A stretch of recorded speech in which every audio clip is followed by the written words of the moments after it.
আর দেখতে দেখতে কিন্তু কয়েকটা বাড়ি ঘর সঙ্গে সঙ্গে কিন্তু গঙ্গার জলে চলে গেল। এখানে আছে দিদির ভিটা থাকতে পারে, মায়া থাকতে পারে, তাই বলো।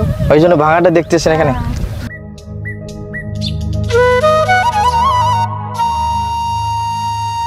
সান্যাল চলের যে ভাঙনটা, এই ভাঙন কিন্তু কোনো নিয়ম নীতি রুলস কোনো সূত্র মানে না। এবার এই দেখো একদম চোখের সামনে দেখো, আচ্ছা এটা ভিজে গেলাম আমি। টাকাটা আমি খাবো না, ডাক্তারদের ধারতে এখন আমার কি বয়স, আমার লাঠি নিয়ে চলতে। এই যে এটা এখনই ভেঙে পড়বে, দেখতে পাচ্ছি এখনই ভেঙে পড়লো।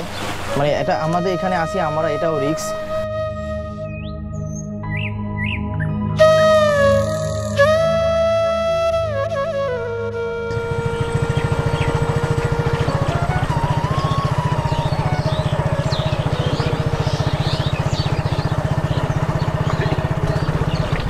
নমস্কার দর্শক, কৃষ্ণ দত্তের নতুন একটা ভিডিওতে সবাইকে স্বাগত। আজকে কিন্তু দ্বিতীয়বারের মতো আমি যাচ্ছি সান্যাল চর। মৃত্যু ভয়ে প্রতিটি রাত কাটানো কিছু মানুষের জীবনযাত্রা তুলে ধরার জন্য আমি একটা জায়গায় এসে আটকে গেছি বা থমকে গেছি বললে চলে। তো দেখো এই যাওয়ার পথে সুন্দর একটা পরিবেশ, একজন প্রকৃতিপ্রিয় মানুষ এখানে এসে থমকাবে এটাই স্বাভাবিক। যারা দুস্থ মানুষ, যারা এই প্রতিটি সময় সংগ্রাম করে জীবনযাপন করে তাদেরও থমকাবে, কিন্তু তাদের আর দু চোখ থমকাবে না, তাদেরকে জীবন থমকে যাবে। একটা বাংলা প্রবাদে আছে, কারো পৌষ মাস কারো সর্বনাশ। এই যে জল, এই জল কিন্তু প্রকৃতিপ্রিয় মানুষের কাছে একটা সৌন্দর্যের বিষয়, মনটাকে তৃপ্তি দেওয়ার একটা অদম্য দৃশ্য এটা। কিন্তু এই জলটাই আবার কারো কাছে সর্বনাশ। কিছু কিছু লোক আছে এই জলের দরুন তাদের বাড়িঘর কিন্তু সব বিলিয়ে যাচ্ছে, তাদের প্রতিনিয়ত সংগ্রাম করে বসবাস করতে হচ্ছে, এমনকি তাদের শেষ সম্বলটুকু এই জলেই ভাসিয়ে নিয়ে যাচ্ছে। তাই আমরা এমন কয়েকটা দুস্থ পরিবার বা এমন একটা দুস্থ গ্রাম সেখানে আজকে যেতে চলেছি, যেখানে জল তাদের আতঙ্কের সমান। জল জীবনকে থমকে দিচ্ছে, তাদের কিন্তু জীবনযাত্রার প্রতিটি বিষয়ে তাদেরকে বাধাগ্রস্ত করছে, তাদের খাওয়া দাওয়া এমনকি বাড়ি ঘরগুলো এই কিন্তু জলে স্রোতে চলে যাচ্ছে। আর ঠিক তেমনই একটা জায়গায় আজ আমি তোমাদের নিয়ে যাব, তাদের সেই প্রতিনিয়ত বা প্রতি রাত মৃত্যু ভয়ে কাটানোর যে গল্প সেটা শোনাবো। দেখতে পাচ্ছি এই যে বাথরুমটা, সেটাই কিন্তু এখন গঙ্গার জলে চলে যাবে। আপনার এইটা ভিটাটা কোথায় ছিল? এই তো ভিটে এসে চলে গেল। কোথায় সেটা ছিল? কোথায়? বারান্দা টুকে তো দানা আছে, ওই এইটা। আর এখন থাকেন কোথায়? এখন আমরা বিশেষ করে থাকি লোকের বাড়ি। তো এখন এখানে এসেছেন কেন? এখানে আছে দিদির ভিটা থাকতে পারে, ভিটে না দেখে এখন মায়া থাকতে পারে, তাই বলো। ওই জন্য ভাঙাটা দেখতেছেন এখানে। ভাঙা দেখতে জিনিসপত্র কত রয়েছিল, গাছ কিছু কল ছিল, কলটারে ভেঙে নিয়ে গেলাম, কাঠ কিছু কত ছিল। এই জায়গায় মনে হয় আজকে তো এটা যাবে না? হ্যাঁ, এটা তো মনে হয় আজকে যাবে। চলেই গেল, যাবে না তাই কোনটার কথা তো যাই কেন? তো এইগুলো তো না দেখাই ভালো না, এগুলো নিজের ভূমি চলে যাচ্ছে, এগুলো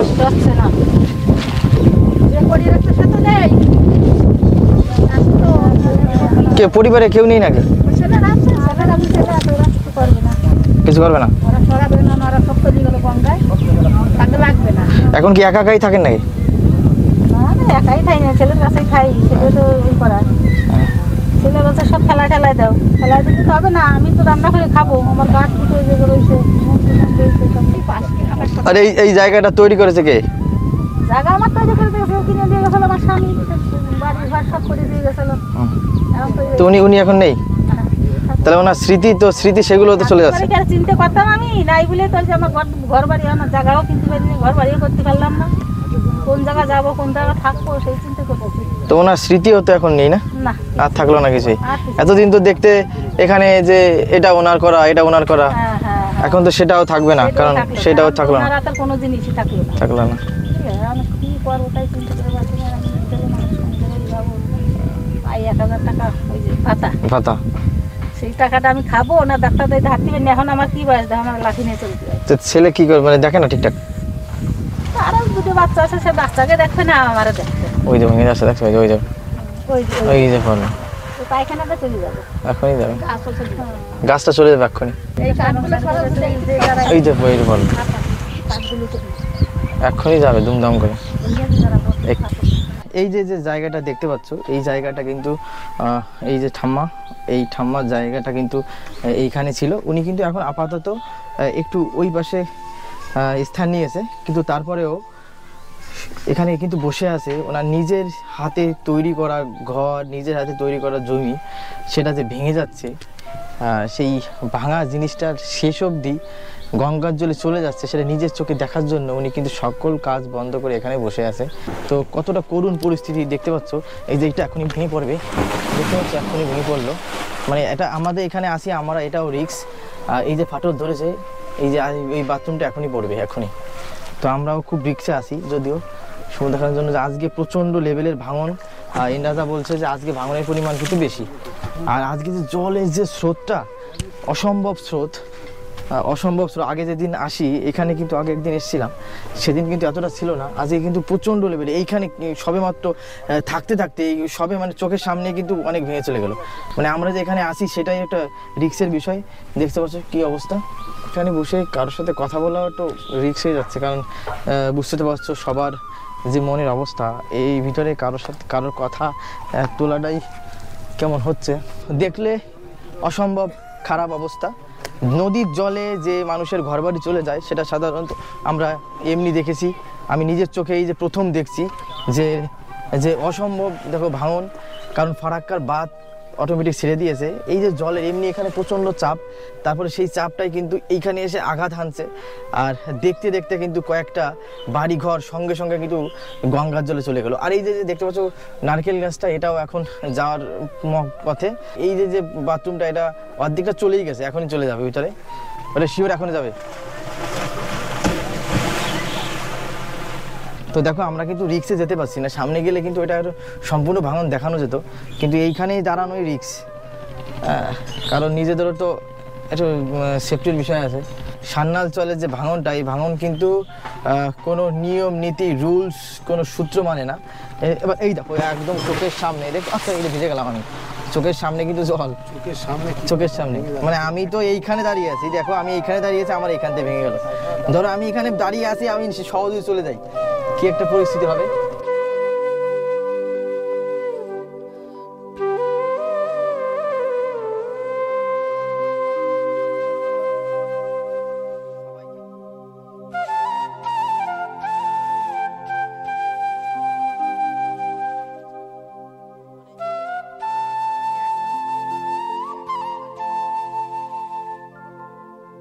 আর একটু আগে যে পরিস্থিতি দেখলাম, এই যে পিলারটা কিন্তু দেখো একটু পরেই চলে যাবে, ফাটল ধরে অর্ধেকটা চলে গেছে।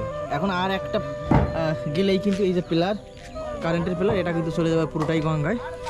আর এই যে তো যে রাস্তাটা অর্ধেক চলে গেছে দেখা যাচ্ছে।